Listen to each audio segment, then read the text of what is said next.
சிறகடிக்க ஆசை சரியில்லை டுடே எபிசோடில் இந்த கடனை நான் கேட்காம இருக்கணும்னாக்க இதில் யாராவது சைன் பண்ணி ஆகணும் அப்படின்ற மாதிரி சொல்லிடுறாங்க.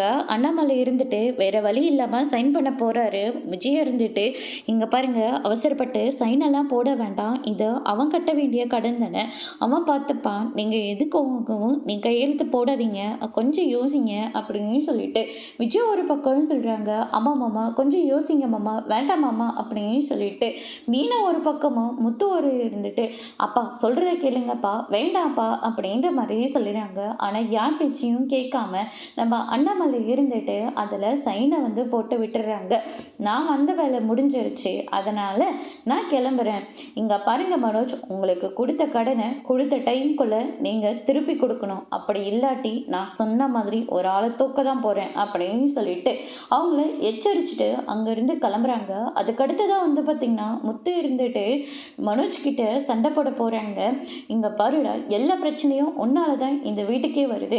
ஏற்கனவே அப்பாவோட பணத்தை மொத்தமாக தூக்கிட்டு ஓடினேன், அதுக்கு அடுத்ததான் அதில் வச்சு ஷோரூமை ஓப்பன் பண்ணுறேன்னு சொல்லிட்டு ஷோரூமை ஓப்பன் பண்ண இப்போ பாரு பெரிய ஆர்டர் வருது, அது இதுன்னு சொல்லி இப்படி நஷ்டப்பட்டு இந்த மாதிரி பண்ணாத. அதில் கையெழுத்து போடும்போது அப்பாவோட கை எப்படியெல்லாம் நடுங்குச்சு பார்த்தே இல்லை, உனக்கெல்லாம் கொஞ்சம் கூட மனசில் ஈரமே இல்லையா அப்படின்ற மாதிரி சொல்லிடுறாங்க. அவங்க உங்களுக்கு சேர வேண்டியதை கொடுத்துருந்தா நான் மட்டும் இப்படி எதுக்காக கடங்காரனாக இருக்க போகிறேன் அப்படின்ற மாதிரி சொல்லிடுறாங்க. என்னடா உனக்கு சேரணும் அப்படின்னு சொல்லிட்டு முத்து வந்து கேட்கவும், எங்களுக்கு கொடுக்க வேண்டிய பணத்தை சொத்தை வந்து பிரித்து கொடுங்க, நான் வந்து கடனை கட்டிடுறேன் அப்படின்ற மாதிரி மனோஜ் வந்து சொல்லிடுறாங்க. இதை கேட்டோன்னு மொத்த பேரும் வந்து ஷாக் ஆகுறாங்க. முத்து இருந்துட்டு உனக்கு சொத்து வேணுமா, சொத்து அதெல்லாம் ஒரு சல்லி பைசா கூட கிடைக்காது, எனக்கு சேர வேண்டிய பணத்தை தானே நான் கேட்குறேன், அதில் உனக்கு என்ன பிரச்சனை அப்படின்னு சொல்லிட்டு மனோஜ் வந்து சொல்லிக்கிட்டு இருக்காங்க. அதுக்கு அடுத்ததான் விஜயா இருந்துட்டு போது நிறுத்துடா, நீ போட அந்த பக்கம் அப்படின்னு சொல்லிட்டு முத்துவை வந்து துரத்தி விடுறாங்க. இங்கே பாருடா, இது நீ வாங்க கடன், அதனால நீ தான் இதை அடிக்கணும். என்னம்மா நீங்களும் அவங்களோட சேர்ந்துக்கிட்டு பேசிக்கிட்டு இருக்கீங்க, அப்பா கிட்ட சொல்லி எனக்கு சொத்தை பிரித்து கொடுக்க சொல்லுங்க அப்படின்ற மாதிரி சொல்கிறாங்க. என்ன சொத்தை நான் பிரிக்க சொல்லணுமா? யார் வீட்டு சொத்தை யாரா பிரிக்க முடியும்? அதெல்லாம் இந்த வீட்டை கூறு போடலாம் நான் விட மாட்டேன். நான் உயிரோடு இருக்கிற வரைக்கும் இது நடக்கவே நடக்காது. உனக்கு வேணா நீ சம்பாதிச்சு உன்னோடைய கடனை நீ அடைச்சிக்கோ. இவ எப்போ அவன் கழுத்தில் தாலி கட்டியும் அப்பவே உனக்கு பிடிச்சதுடா கிறகும். ஏற்கனவே பணக்காரின்னு சொல்லிட்டு கல்யாணம் பண்ணிட்டு இந்த வீட்டுக்குள்ளே வந்தா பணக்காரியும் இல்லை ஒன்றும் இல்லை, பெரிய ஆர்டர் வாங்கி கொடுத்துட்டேன், உன்னை பணக்காரனை ஆக்கிட்டேன்னா இவன் வந்து பெருமையாக பேசிக்கிட்டு இருந்தா. இப்போ எல்லாமே போய் 30 லட்சம் ரூபாய்க்கு கடங்காரனை தான் நின்றுட்டுருக்கு. இப்போ வந்த ராசியால் தான் இது எல்லாமே நடந்துட்டுருக்கு அப்படின்ற மாதிரி சொல்லிடுங்க. மனோஜ் இருந்துட்டு தேவையில்லாமல் பேசிட்டு இருக்காதீங்கம்மா, எனக்கு சொத்தை பிரித்து கொடுங்க அவ்வளோதான் அப்படின்னு சொல்லிட்டு மனோஜ் வந்து அங்கேருந்து ரொம்பவே கோமா ரூமுக்கு போகிறேங்க.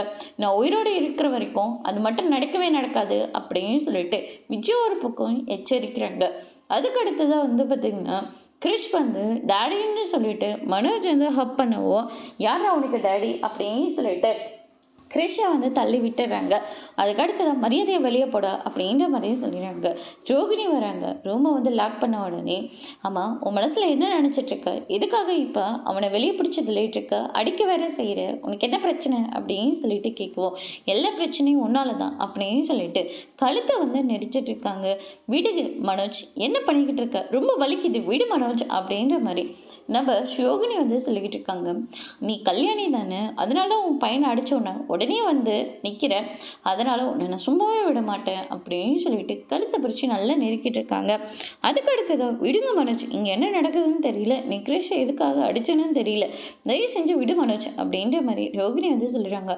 ஐயோ ரோகிணி நீயா, நான் கூட அந்த கல்யாணியோன்னு நினச்சிட்டேன், சரிம்மா சாரிம்மா, ஏதோ ஒரு டென்ஷனில் இந்த மாதிரிலாம் நான் பண்ணிட்டேன், வெளியே அந்த பிரச்சனை கடங்கார பிரச்சனை அப்படின்னு சொல்லிட்டு ஏகப்பட்ட பிரச்சனையினால இப்போ மண்டை குழம்பி போயிருக்கேன், அந்த கோவத்தில் தான் இப்படியெல்லாம் பண்ணிட்டேன், அதுக்காக நான் உங்ககிட்ட மன்னிப்பு கேட்டுக்கிறேன் அப்படின்னு சொல்லிட்டு மனோஜ் இருந்துட்டு ரோகிணி கிட்ட போயிட்டு மன்னிப்பு கேட்குறாங்க. உன்னை நீ வெளியே போகுதுன்னு சொன்னேன், இன்னும் போகாமல் இங்கே நின்றுட்டுருக்க அப்படின்னு சொல்லிட்டு கிறிஷ் கிட்டே சொல்லவும் கிறிஷும் பயந்துக்கிட்டே வெளியே கிளம்பி போயிடுறாங்க.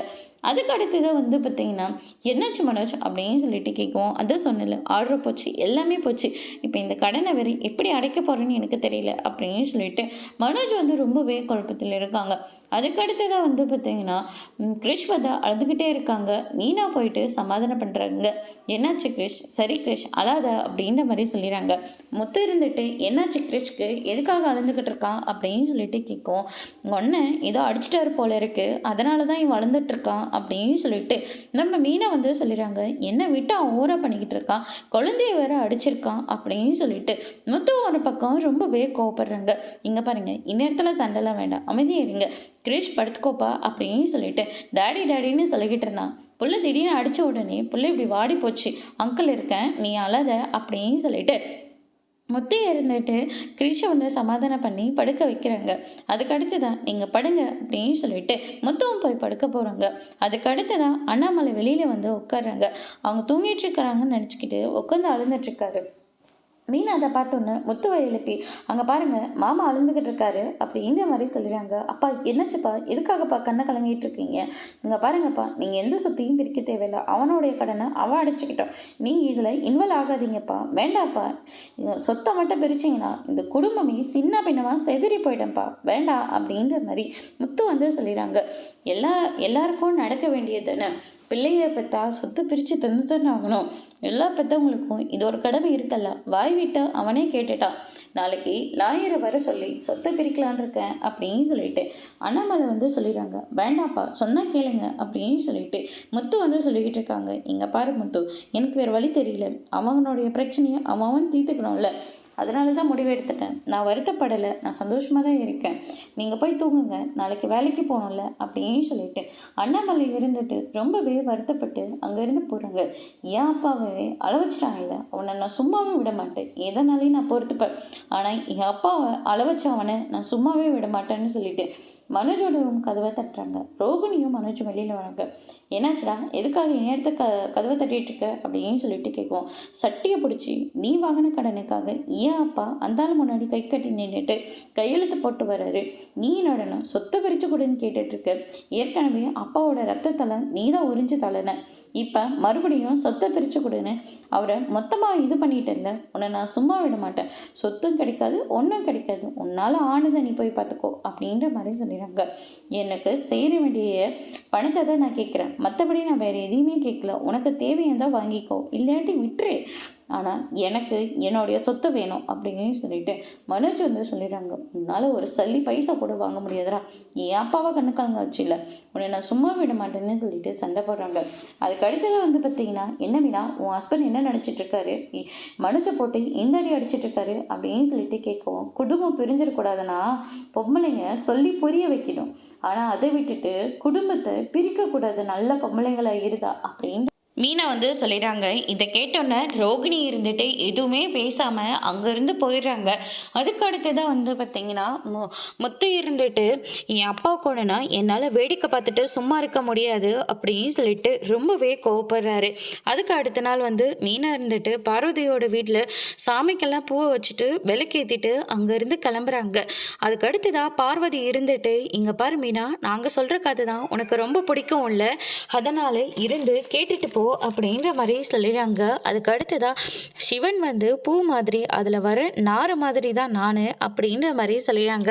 அப்படியெல்லாம் ஒன்றும் கிடையாது, சிவன் சார் வந்து ரோஜானா நீங்கள் மல்லிப்பூ மாதிரி ரெண்டுமே வாசனையாக தான் இருக்கும், அதனால் நீங்கள் சொல்கிற கதையும் ரொம்ப சூப்பராக தான் இருக்கும் அப்படின்னு சொல்லிட்டு நம்ம மீனா வந்து சூப்பராக சொல்லிடுறாங்க. அதுக்கு அடுத்ததான் வந்து பார்த்திங்கன்னா நம்ம பார்வதியும் வந்து கதை சொல்ல ஆரம்பிக்கிறாங்க. பொய் சொல்கிறது ரொம்ப பெரிய தப்பு, ஒரு பொய் சொன்னால் திரும்ப திரும்ப சொல்லிக்கிட்டே இருக்க தோணும் அப்படின்னு சொல்லிட்டு நம்ம பார்வதி வந்து கதையை சொல்லிக்கிட்டு இருக்காங்க. மீனா இதை கேட்டு ரொம்பவே ஷாக் ஆகுறாங்க. அதோட இன்னைக்கான எபிசோட் முடிச்சிருக்காங்க.